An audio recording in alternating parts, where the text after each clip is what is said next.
amis internautes, bonjour l'Assemblée de Quiévrain, vous allez bien? On a passé un bon temps dans la louange et l'adoration? Amen. Voilà, aujourd'hui on va traiter d'un sujet qui n'est pas spécialement agréable ni désagréable, ça fait partie de la vie. Et le titre de ce message, ce sont les combats inévitables. Et pour introduire ce partage, on va prendre le livre de Matthieu, chapitre 16, verset 21. C'est au moment où Jésus annonce sa mort, et il y en a un qui n'est pas de cet avis, c'est Pierre. On connaît l'histoire, on va la redire. Dès lors, Jésus commença à faire connaître à ses disciples qu'il fallait qu'il aille à Jérusalem, qu'il souffre beaucoup de la part des anciens, des principaux sacrificateurs et des scribes, qu'il soit mis à mort et qu'il ressuscite le troisième jour.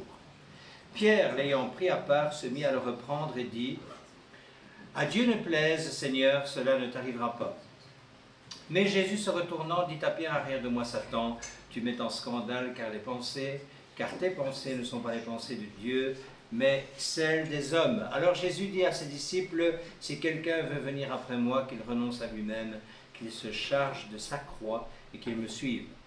Car celui qui voudra sauver sa vie la perdra, mais celui qui la perdra à cause de moi la trouvera.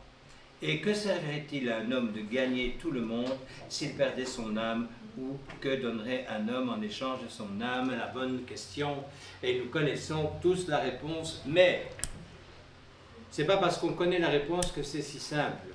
Amen. Pourquoi? Parce que la chair qu'est la nôtre est inimitié avec l'esprit. Je ne parle pas l'esprit du monde parce que là, elle est d'accord avec lui, ça, il n'y a aucun souci. Je parle de l'esprit du Seigneur.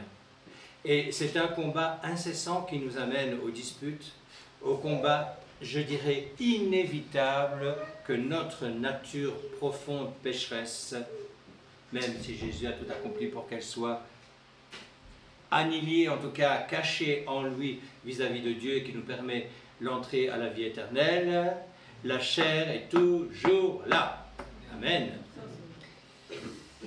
À quoi servirait-il à un homme de gagner tout le monde s'il perdait son âme? Ou que donnerait un homme en échange de son âme? Quelle question intéressante. Qu'est-ce qu'on pourrait donner à Dieu de nous qui nous permettrait de passer outre le jugement de notre nature pécheresse, tout en sachant que nous ne sommes pas responsables de notre nature pécheresse. Combat inévitable, le titre c'est. Je ne suis pas responsable de ce que je suis. Je suis né comme je suis né. Et vous aussi. Mais, la parole de Dieu nous explique pourquoi on en est arrivé là, et que ça nous plaise ou non, on va faire avec. Et parce que nous sommes des hommes et des femmes intelligents renouvelés par le Saint-Esprit, on va rentrer dans cette dimension de combattre notre ennemi principal. Notre ennemi principal, est-ce que c'est Satan ou est-ce que c'est nous-mêmes? C'est nous-mêmes. Souvent, Satan n'a pas besoin d'intervenir, nous faisons ça extrêmement bien nous-mêmes. Il y en a qui sourient. Et moi aussi, je peux sourire. C'est triste, mais c'est comme ça. Et c'est la profondeur de la nature humaine. C'est notre nature humaine qui est comme ça. C'est notre nature humaine qui est mauvaise. Même Pierre, dans sa gentillesse et dans sa compassion pour le Christ, ça va pas, ça passe pas. Jésus lui dit, mais arrière de moi Satan, qu'est-ce que tu racontes? Pourquoi? Parce que nos pensées ne sont pas celles de Dieu.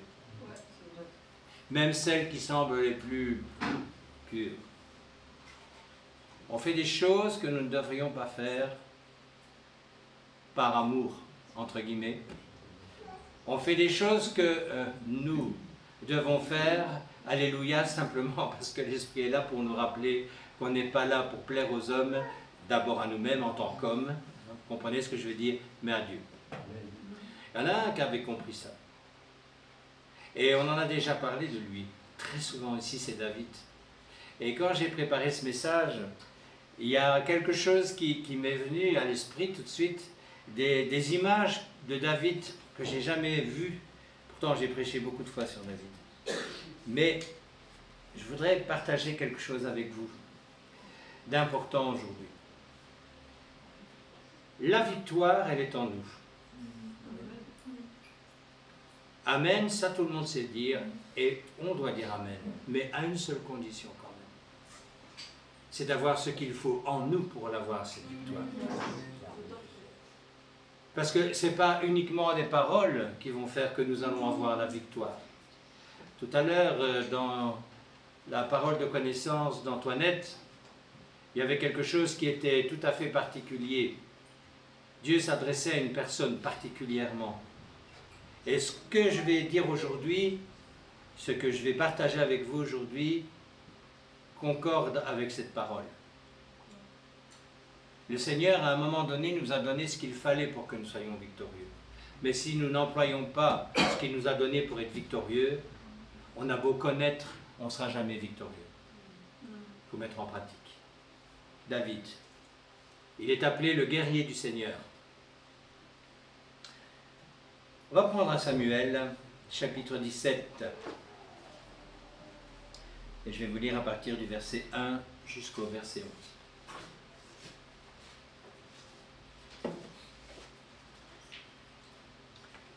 On connaît cette histoire, mais pour la décortiquer, on va relire tout ça.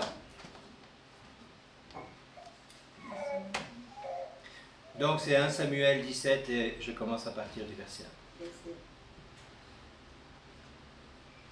Les Philistins réunirent leurs armées pour faire la guerre, et ils se rassemblèrent à Soko, qui appartient à Juda. Ils campèrent entre Soko et Azekah, à Éphes-Damim. Saül et les hommes d'Israël se rassemblèrent aussi. Ils campèrent dans la vallée des Térébintes et ils se mirent en ordre de bataille contre les Philistins. Les Philistins étaient vers la montagne d'un côté, Israël était vers la montagne de l'autre côté. La vallée les séparait. Un homme sortit alors du camp des Philistins et s'avança entre les deux armées. Il se nommait Goliath. Il était de Gath, il avait une taille de 6 coudées et un empan. Sur sa tête était un casque d'airain et il portait une cuirasse à écailles du poids de 5000 cycles d'airain. Il avait aux jambes une armure d'airain et un javelot d'airain entre les épaules. Le bois de sa lance était comme une lance souple de tisserand, et la lance pesait 600 cycles de fer. Celui qui portait son bouclier marchait devant lui. Le Philistin s'arrêta et s'adressant aux troupes d'Israël rangées en bataille, il leur cria « Pourquoi sortez-vous pour vous ranger en bataille? Ne suis-je pas le Philistin, n'êtes-vous pas des esclaves de Saül? Choisissez un homme qui descende contre moi. S'il peut me battre et qu'il me tue, nous vous serons assujettis. Mais si je l'emporte sur lui et que je le tue, vous nous serez assujettis et vous nous servirez. » Le Philistin dit encore, « Je jette en ce jour un défi à l'armée d'Israël. Donnez-moi un homme et nous nous battrons ensemble. » Saül et tout Israël entendirent ces paroles du Philistin et ils furent effrayés et saisis d'une grande crainte. C'est une histoire quand même tout à fait particulière. Mais ici, on voit que dans ce cas, pour revenir au titre, ça va être un combat inévitable et obligatoire pour Israël. Il y a des combats auxquels on ne peut pas se soustraire. Dans la parole de Dieu, il y a des combats où il nous est demandé de fuir. C'est notamment le cas de Joseph avec Potiphar et la femme. Le combat n'a pas été de venir aux mains, ça a été de fuir. Mais là, ici, il n'est pas question de fuir. Il y a une armée qui est en face d'une autre armée. Et on le sait, quand il y a un combat entre deux armées, à part rares exceptions, il y a toujours un gagnant et un perdant.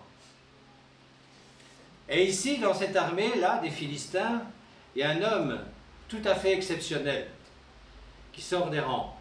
Il est exceptionnel de par sa taille, de par sa combativité, de par ses capacités de guerrier. Et il toise toute une armée. Alors qu'en fait, imaginez un seul instant à ce moment-là, il y avait déjà d'excellents bons fondeurs, d'excellents archers, d'excellents lanceurs de lances, tout ce que vous voulez. si Israël n'avait pas écouté les paroles de leur ennemi, ils auraient pu mettre fin à ce langage très vite. Mais ce n'est pas ce qui se passe.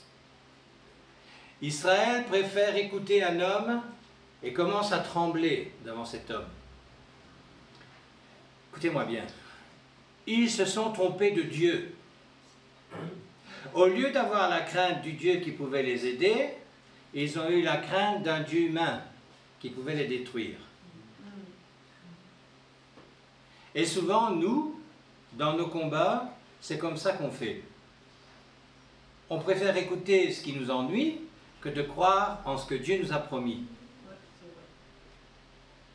Il ne nous a jamais dit quand il nous libérerait, et il nous a dit qu'il nous rendrait libres.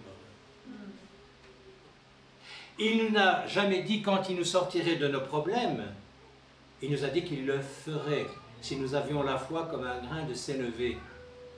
Quand lui en a envie, pas quand nous en avons envie. Et ces temps de combat charnel contre, donc chère inimitié contre l'esprit, ça nous apprend à le connaître.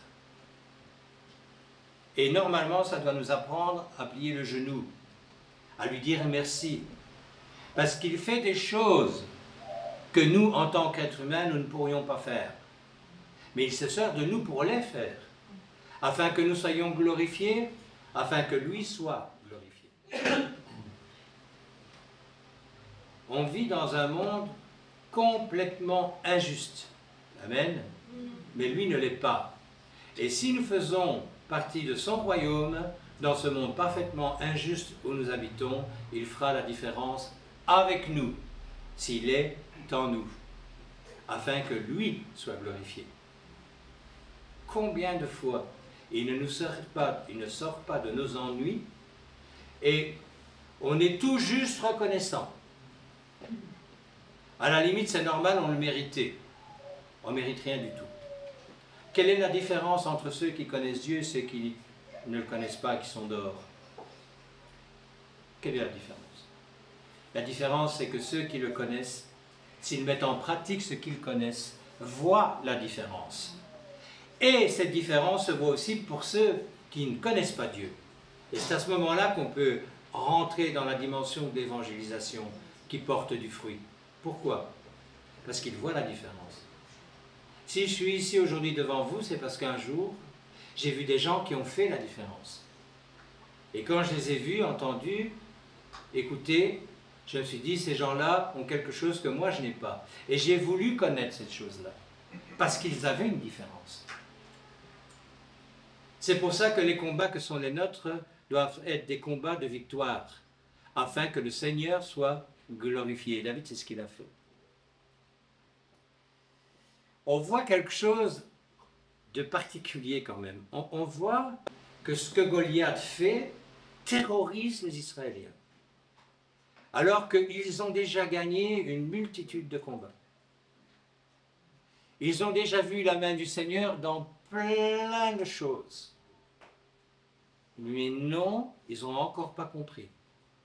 C'est plus facile de se plaindre, et d'attendre un miracle humain, quelque chose, alors que nous savons pertinemment bien que les hommes ne sont pas capables de faire les miracles.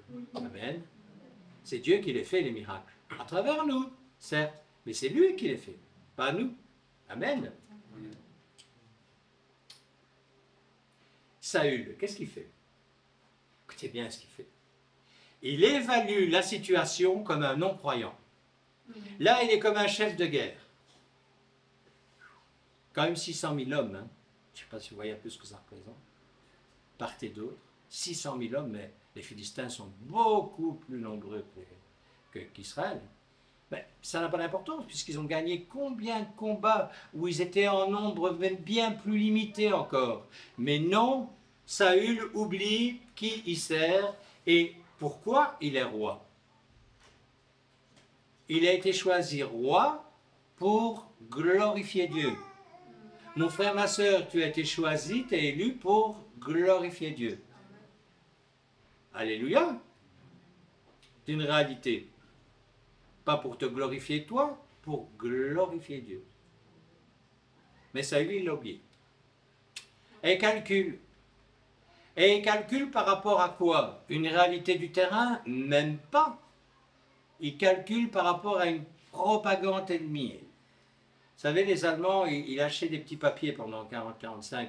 Alors, attention, Paris, la Tour Eiffel vient d'exploser, rendez-vous, il vous sera fait au cabal. C'est pas une blague, hein. J'ai vu ces petits papiers, je ne sais plus dans quel musée. Alors, le soldat qui est un peu inculte, il lit ça, il se dit, mais on va arrêter là, ils vont nous bousiller. Alors qu'en fait, les Allemands envoyaient ça quand ils se sentaient pris. Quand il n'y avait plus beaucoup d'autres choses que de faire peur. Et ça marchait très bien. Le moral des troupes, t'as vu là, l'armée, je ne sais plus où ils ont fait le coup, mais je sais que c'est une réalité. Ils ont envoyé ce papier en disant la Tour Eiffel, c'est fini, Paris a été bombardé, il n'y a plus de Tour Eiffel, il n'y a plus rien. Alors qu'en fait, c'est archi faux, évidemment. Mais le soldat qui n'a pas confiance en son chef, qu'est-ce qu'il fait? Il regarde le chef et il dit, voilà où ils nous ont amenés ceux-là. À rien. On a le droit de faire ça avec les hommes, parce que souvent, malheureusement, c'est vrai. Bien que la parole de Dieu nous dit d'être soumis aux autorités. Mais pas avec notre Seigneur. Il nous a fait des promesses.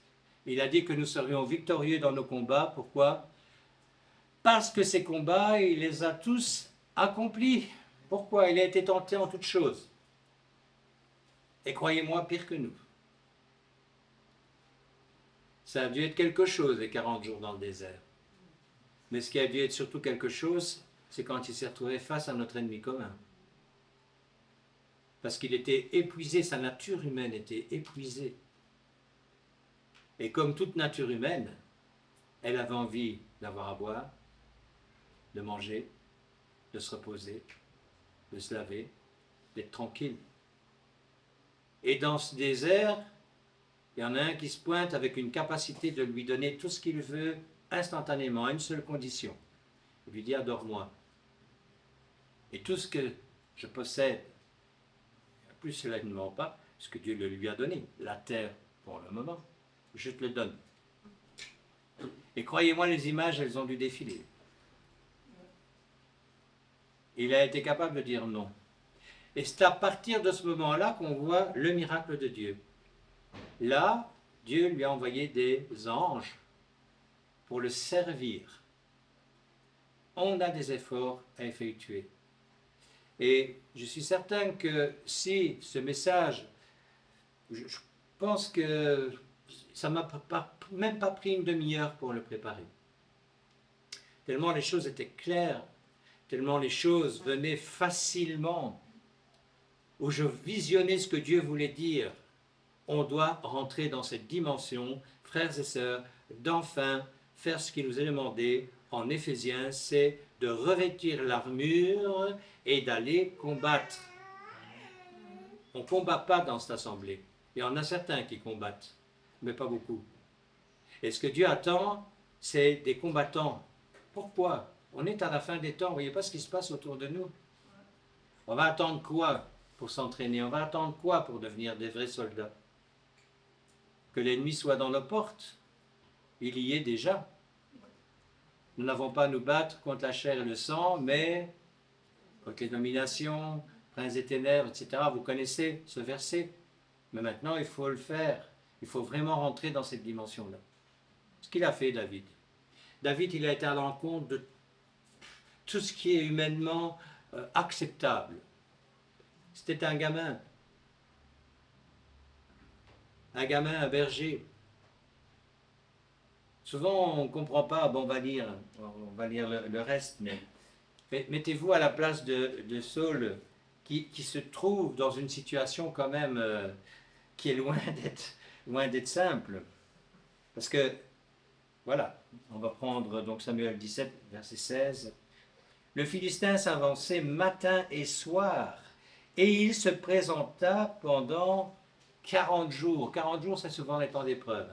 40 jours dans le désert, etc. 40 jours. Mais là, imaginez un instant l'état psychologique des troupes.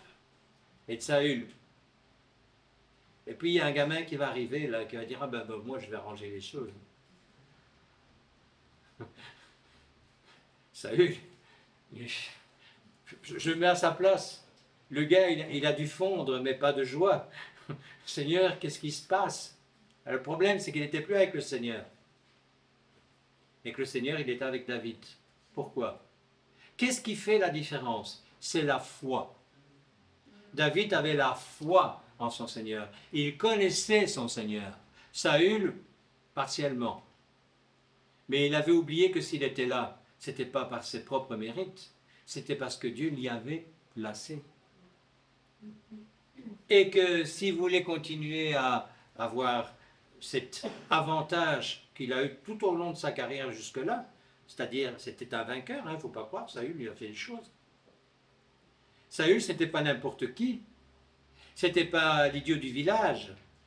Qui l'avait choisi? Dieu. Et Dieu choisit un homme ou une femme pour des qualités qu'il veut qu'il ait, afin qu'il le serve dans le travail qu'il va lui donner. Donc Saül avait toutes les compétences pour être un bon roi. Toutes les compétences, il les avait. Mais à un moment donné, il a oublié que celui qui avait toutes les grandes compétences, c'était Dieu. Et il réfléchit et il écoute. David se pointe. Mettez-vous à sa place. Qu'est-ce que c'est que ça encore? Mais il arrive au bout où, humainement, c'est fini. Il ne sait plus. Il ne sait plus gérer la situation. Écoutez bien, on va continuer la lecture. 1 Samuel 24 et 26. À la vue de cet homme, tous ceux d'Israël s'enfuirent devant lui et furent saisis d'une grande crainte. Si le chef n'a pas de tenue, les soldats n'auront pas de tenue. Jamais. Ben, notre chef à nous, il a prouvé qu'il en avait de la tenue. Hein? 26. David, donc le petit bonhomme de 17 ans, il se pointe. David dit aux hommes qui se trouvaient près de lui, « Que fera-t-on à celui qui tuera ces Philistins et qui ôtera l'opprobre de dessus Israël? Qui est donc ce Philistin, cet incirconcis, pour insulter l'armée du Dieu vivant ?» Verset 24, on a le type même de la vision charnelle. Au 26, on a celle spirituelle. Et celle spirituelle est celle d'un jeune homme de 17 ans. Lui, il voit. Il dit, mais il y a quelque chose que je ne piche pas là. Pourquoi? Il a été mis à part. Il n'a pas subi tout ce que les Israéliens ont subi pendant 40 jours. Lui, il était en relation avec son Seigneur, avec ses brebis, son travail. Il avait prouvé sa valeur de guerrier en défendant ses brebis. Il a tué l'ours, le loup, le lion, pour les défendre. Et il est en face d'hommes qu'il sait être capable de remporter des victoires, puisqu'ils l'ont déjà fait. Mais ils sont dans un état psychologique déplorable. Il ne faut pas écouter la propagande ennemie. Parce que quand on écoute la propagande ennemie, on perd les moyens que Dieu nous donne. Parce qu'on voit une réalité humaine. Bah, vous imaginez un bonhomme qui rentre ici 3 mètres, qui va se lancer contre lui. Qui? Moi, je suis vieux. Hein, donc, il y a des jeunes. Et qui sait, les jeunes vaillants, vous allez y aller. 3 mètres, je crois qu'il va faire attention hein, quand il va rentrer ici. Hein. Le gars, il vous donne une paume. David, ça ne l'impressionne pas. Parce qu'il a cette vision spirituelle. Ouais, c'est un char d'assaut. Bah, ouais. Ben, mon Dieu à moi, c'est lui qui a créé le char d'assaut. Oui. Et si mon Dieu à moi me dit que moi, je suis capable de battre le char d'assaut, c'est dommage pour le char d'assaut. Et il va lui dire d'ailleurs. On va continuer. La lecture. Donc toujours 1 Samuel 17 et à partir du verset 32. David dit à Saül, que personne ne se décourage à cause de ce Philistin. Ton serviteur ira se battre avec lui. Saül, il est content. Saül dit à David, tu ne peux pas aller te battre avec ce Philistin, car tu es un enfant et il est un homme de guerre dès sa jeunesse. Toi pas, en fait, hein, donc toi tu n'es rien du tout, il me dit. Hein, ça, quoi. David dit à Saül, ton serviteur faisait paître les brebis de son père, et quand un lion ou un ours, j'ai rajouté un loup, il n'y en avait pas, ou un ours venait en enlever une du troupeau, je courais après lui, je le frappais, et j'arrachais la brebis de sa gueule. S'il se dressait contre moi, je le saisissais par la gorge, je le frappais et je le tuais. C'est ainsi que ton serviteur a terrassé le lion et l'ours, et il en sera du Philistin, de cet incirconcis, comme de l'un d'eux, car il a insulté l'armée du Dieu vivant. David dit encore, l'Éternel qui m'a délivré de la griffe du lion et de la patte de l'ours, me délivrera aussi de la main de ce Philistin. Et Saül dit à David, va, et que l'Éternel soit avec toi. Mais vous vous rendez compte, Saül aurait dû, par rapport à ce que disait David, revenir en dedans de lui-même. Parce que Saül avait accompli des choses extraordinaires avec Dieu. On dirait qu'il a complètement annihilé tout ça, c'est fini. Le guerrier que Saül était est devenu une loque. Et lui dit, va te faire tuer. Hein. C'est ça, hein? Va te faire tuer et que l'Éternel soit avec toi. On verra après. De toute façon, on a déjà perdu. C'est ça dans sa tête. C'est là où est le problème. D'une manière ou d'une autre, les Philistins vont nous diriger. Au moins, on va arrêter le cirque. C'est terminé. Va te faire tuer, et puis je sortirai, et puis voilà. On se rend. On est d'accord avec le Philistin. Ça a duré 40 jours, on est fatigué là. Vous avez gagné. C'est ça qui se passe dans la tête de Saül. Et quelque part en plus, ce ne sera pas vraiment de sa faute. Imaginez un peu la scène. Imaginez la scène. C'est difficile d'imaginer un mec de 3 mètres. Hein. Moi, j'ai eu un cousin qui faisait 2 mètres. Enfin, il fait toujours. Non, lui, il est mort. Son frère est un peu plus bas, mais quand même. Donc un peu plus haut qu'Alain. Mais 2 mètres, c'est impressionnant. Mais 1 mètre en plus. Et vous voyez un gamin normal, de 17 ans, même s'il est grand, admettons qu'il mesure entre 1m75 et 1m80, vous voyez la différence, vous avez presque une moitié qui va combattre une autre moitié. Alors on fait tout en deux. Hein. Donc là, c'est la largeur des épaules de David, et puis vous avez celle du Philistin. Hein? Ok? Alors, qu'est-ce qui se passe? David, il va s'armer. 1 Samuel 17, verset 40. Il prit en main son bâton. Commence bien. Choisit dans le torrent 5 pierres polies et les mit dans sa gibecière de berger dans sa poche. Puis, sa fronde à la main, il s'avança contre le Philistin. Le Philistin s'approcha peu à peu de David, et l'homme qui portait son bouclier marchait devant lui.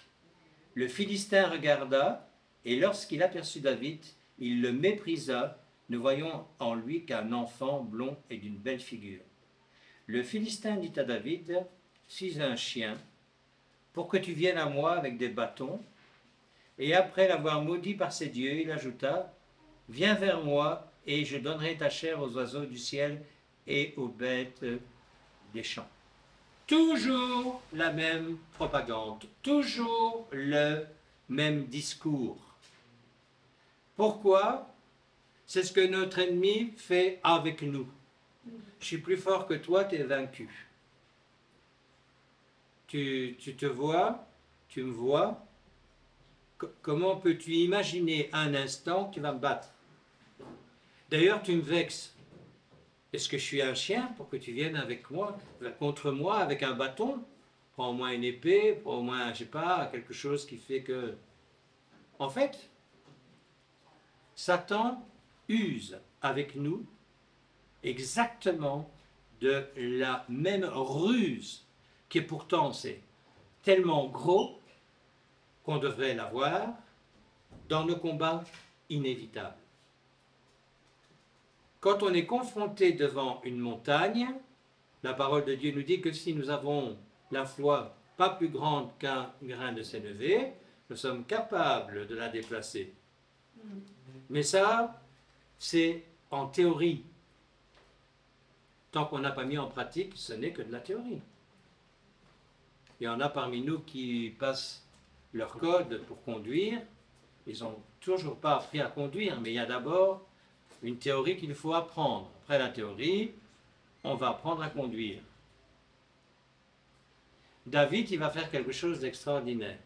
Il va montrer à tous ces hommes qui pourtant avaient l'habitude de voir la gloire de Dieu dans leur combat, que la pratique fonctionne parfaitement bien.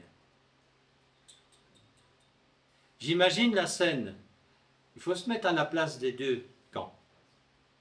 Le Philistin qui voit David s'avancer, il se dit, mais c'est quoi cette affaire-là? Il y a un problème, il y a une ruse. J'imagine que dans sa tête, ça devait tourner. Qu'est-ce qu'il va faire? Qu'est-ce qu'ils vont faire? C'est quoi le plan? Pas ce gamin qui va me faire peur, ils le savent bien. Et c'est ce qu'il me dit. Il dit, tu me prends pour un chien qui est avec un bâton. D'un air de dire, tu vois ce que je suis, tu vois ce que tu es. David, donc verset 45, dit aux Philistins, tu marches contre moi avec l'épée, la lance et le javelot.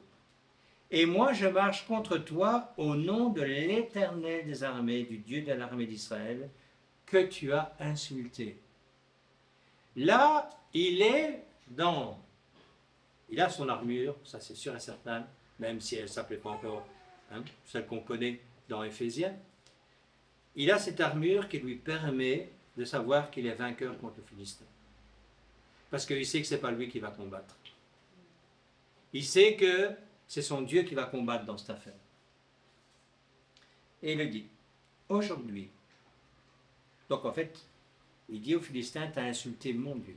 Ça, c'est quelque chose que tu ne peux pas faire.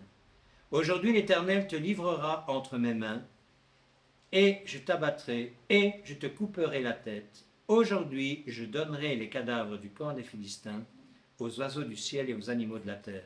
Et toute la terre saura qu'Israël a un Dieu. Encore une fois, le but de ce genre de combat inévitable, c'est Dieu qui se glorifie à travers qui il veut, comme il veut et quand il veut. Et toute cette multitude saura que ce n'est ni par l'épée, ni par la lance que l'Éternel sauve. Ben évidemment, David n'avait pas tout ça. Car la victoire appartient à l'Éternel et il vous livre entre nos mains. Là, à mon avis, le Philistin, il a compris qu'il y avait quelque chose qu'il ne maîtrisait pas. Vous savez, nos ennemis, nos combats inévitables, quels qu'ils soient, à un moment donné, sont déstabilisés quand ils voient la gloire de Dieu dans nos vies. Ils sont totalement déstabilisés. Parce que ce n'est pas dans la norme. Ce n'est pas quelque chose qu'ils connaissent. Aussitôt que le Philistin, verset 48, aussitôt que le Philistin se mit en mouvement pour marcher au-devant de David, David courut sur le champ de bataille à la rencontre du Philistin. Il ne va pas la main dans les poches. Il va comme un guerrier, il y va, il attaque. Il court vers le Philistin. Là aussi, mettez-vous à la place du Philistin. Il fout le gars. Ou il ne comprend plus. On ne sait pas trop comment il voit les choses. Verset 49. Il mit la main dans sa gibecière, il prit une pierre et la lança avec sa fronde. Il frappa le Philistin au front, et la pierre s'enfonça dans le front du Philistin, qui tomba le visage contre terre. J'imagine l'épaisseur du crâne du Philistin. Même si David, c'était certainement un jeune homme bien costaud, ça s'enfonce dans la tête d'une personne, un caillou, il faut que ce soit lancé, mais vraiment à une vitesse folle. Là, bien sûr, c'est une préfiguration de ce qu'on peut trouver dans Daniel, dans des petits papiers. Daniel 2, 43, 45.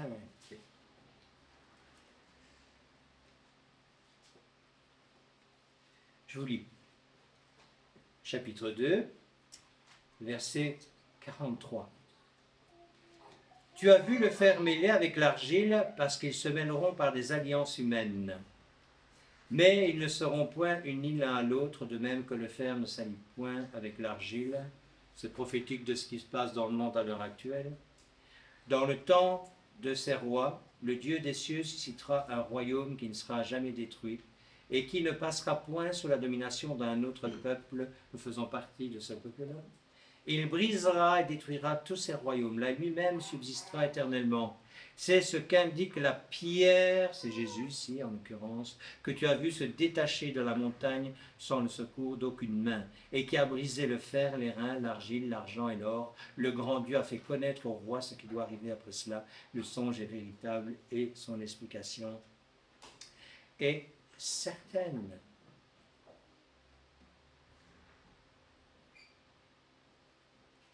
Nous avons cette pierre dans notre gibecière. Jésus-Christ a tout accompli à la croix.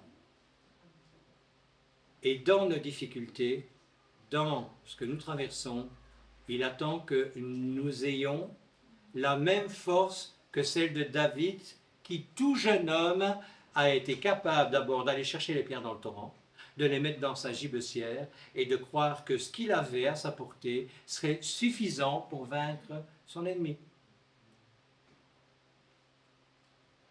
Personne n'a un char d'assaut dans sa cour, enfin, je ne pense pas.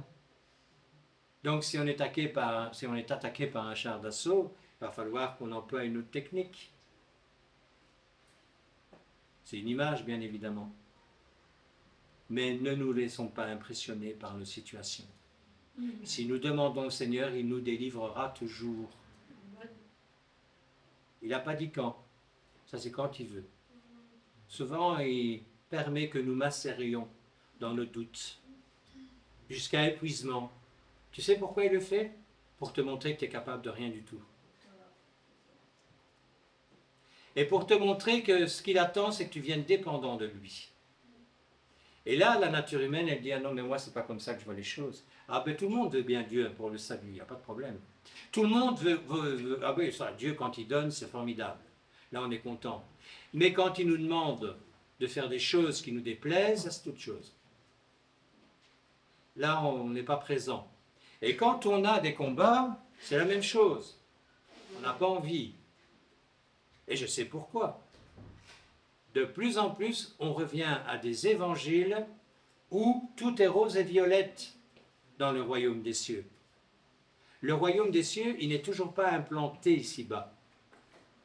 Donc des combats contre les Goliaths, il y en aura toujours, quel qu'il soit. Pourquoi?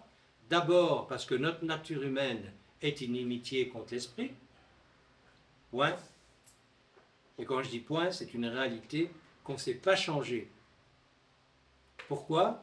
Parce que le Seigneur nous dit que nos pensées et les siennes sont diamétralement opposées. Et ce qui nous permet d'être des hommes et des femmes qui embrassons la vision de Dieu, c'est notre relation avec lui. Et c'est tous ces combats-là qui nous empêchent très souvent d'avoir la relation qu'il désirerait. Et ce qu'il veut, c'est qu'on ait la relation dans ces combats-là. Qu'est-ce qui a fait la différence entre David et l'armée et Saül? David avait une relation. C'est tout. Lui savait ce qu'il devait faire. Les autres, plus. C'est quand même très impressionnant. Il y avait un homme pour une multitude d'autres hommes. Un jeune homme. Un jeune homme. La relation.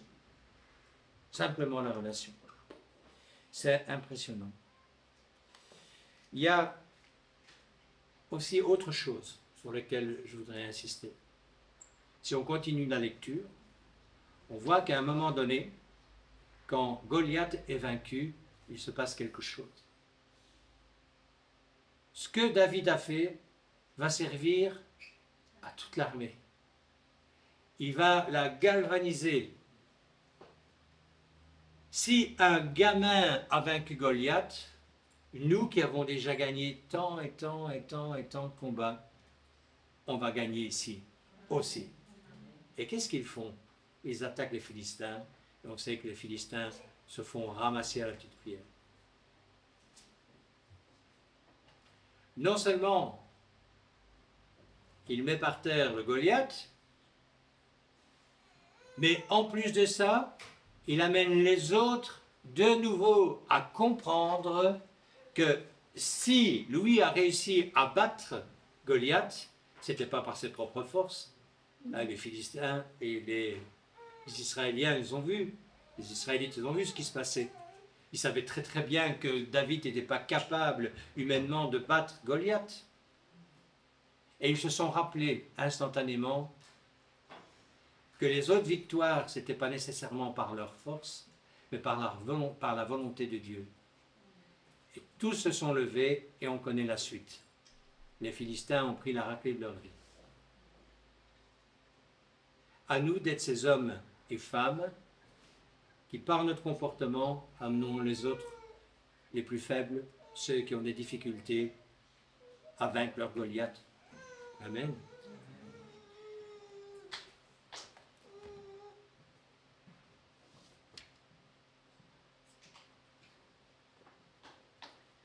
Romains, verset 13, chapitre 13, verset 12. La nuit est avancée, le jour approche. Dépouillons-nous donc des œuvres des ténèbres et revêtons les armes de la lumière. Le retour du Seigneur est proche, nous le savons. Qu'est-ce que Paul est en train de faire là? Il encourage les lecteurs que nous sommes à nous repentir, ça c'est sûr et certain, à abandonner nos péchés, c'est sûr, et il nous stimule à avoir une vie sainte. Pourquoi? Pour être en état, comme David, de recevoir et de comprendre les plans du Seigneur dans nos combats inévitables. Nous avons des combats inévitables, frères et sœurs, parce que nous vivons ici-bas. Les combats inévitables, ça peut être la maladie, la perte d'un emploi, un accident, quel qu'il soit, des difficultés dans le couple, avec les enfants, tout ça mélangé. Hein. Ça peut être parfois aussi quelque chose une énorme tatouille. Quel est celui qui peut nous sortir de ce pétrin? La pierre angulaire. Alléluia, Jésus-Christ. Et c'est là où nous devons avoir les yeux fixés sur lui, et pas sur ce qui se tourne et ce qui se passe autour de nous. Pourquoi est-ce qu'on est dans la crainte? C'est parce qu'on voit des choses et que c'est plus important que ce que la parole nous dit. Combien de fois on n'a pas vu parmi nous des frères et des sœurs où on croyait que c'était catastrophique, il n'y a rien qui va, il n'y a plus rien. Et à un moment donné, on ne sait pas pourquoi Dieu dit, bon allez, ça va. On va arrêter un peu la formation là parce que tu vas péter un câble. Il est bon avec nous, hein, alléluia. Hein. Et poum, le miracle arrive. Combien de fois on n'a pas vu? Mais on ne comprend pas. On veut toujours plus. Oui, ça c'est bien, mais s'il y avait ça en plus... Mais mon frère, ma soeur, Dieu n'a pas besoin de toi. C'est nous qui avons besoin de lui. Il faut remettre les choses à leur place. Tant qu'on est vivant ici-bas, il attend que nous soyons des hommes et des femmes qui le servions. Pourquoi? Parce que le cadeau qu'il nous fait quand nous quitterons cette terre, ça s'appelle la vie éternelle. C'est extraordinaire la vie éternelle. Fini les soucis. Fini les sirènes.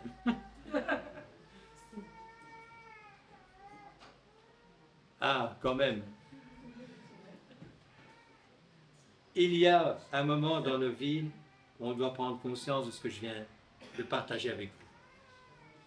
Nous avons des capacités insoupçonnées.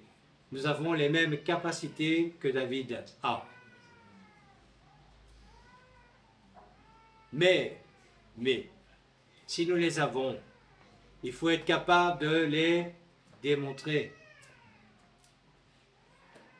Sinon, à quoi ça sert de les avoir?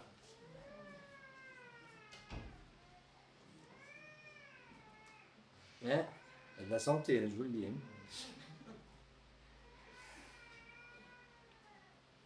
Je reviens sur un détail. Saül et son armée ont accepté l'esprit de défaite. Alors que ce que Dieu nous demande, c'est d'avoir son esprit. Qu'est-ce que Satan veut voir? Il veut voir des hommes et des femmes qui sont défaits par les combats. Il veut voir des hommes et des femmes qui n'ont plus d'espoir. Et là, il se pointe. Et il te met dans les pensées tout ce qu'on peut imaginer. Je suis sûr et certain que si je posais la question, et je vais la poser, mais vous ne me répondez pas, est-ce que vous avez connu des hommes et des femmes qui se sont suicidés? Je suis certain qu'il y en a beaucoup qui diraient oui. Moi, j'en ai connu. Pourquoi est-ce qu'ils se sont suicidés? Parce qu'ils ne croyaient plus du tout en rien ici-bas. Pour arriver à ça, il faut vraiment être arrivé au summum de l'incapacité humaine. Je ne sais plus aller nulle part, c'est trop lourd, c'est insupportable, je vais faire ce qu'il faut pour être tranquille. Ça, c'est ce que les païens imaginent. Parce que qu'ils fassent ça comme ça ou d'une autre manière, quand ils passent de l'autre côté, là, ils se rendent compte de la catastrophe de ce qu'ils viennent de faire. Ça va être encore pire. Et là, ce ne sera pas pour la vie, ce sera pour tout le temps. Le pire, c'est quand on rencontre ça chez les chrétiens. Moi, j'ai connu des chrétiens, plusieurs, qui se sont suicidés. Pour en arriver à ça, des Goliaths, il y en avait certainement plusieurs dans leur vie. Mais ce que nous, aujourd'hui, on doit ne surtout pas oublier, c'est que le Seigneur, il est toujours le même hier, pour David, aujourd'hui pour toi et pour moi, et demain pour toutes les difficultés, tous les Goliaths qui vont surgir devant nous. On n'a pas le droit de rentrer dans la dimension du laisser-aller spirituel. On est dans des temps où, au contraire, il faut tenir ferme, il faut tenir bon. Amen.